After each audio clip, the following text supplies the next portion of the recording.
بسم اللہ الرحمن الرحیم۔ السلام علیکم ورحمۃ اللہ وبرکاتہ۔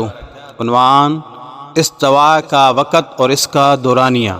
ایک بھائی نے سوال پوچھا کہ زوال کا وقت کب سے کب تک ہوتا ہے اور استوائے وقت کس کو کہتے ہیں؟ جواب: زوال در حقیقت سورج ڈھلنے کا نام ہے۔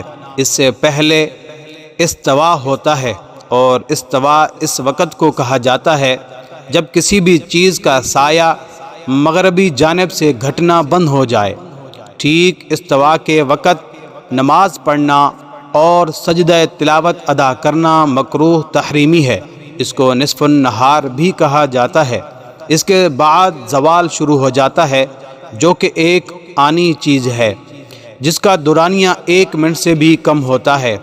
زوال کے بعد کسی بھی چیز کا سایہ مشرق کی طرف بڑھنے لگتا ہے، اور اس کے بعد ظہر کا وقت شروع ہو جاتا ہے۔ البتہ احتیاط اس میں ہے کہ نماز استوا سے 5 منٹ پہلے یا 5 منٹ بعد پڑھی جائے۔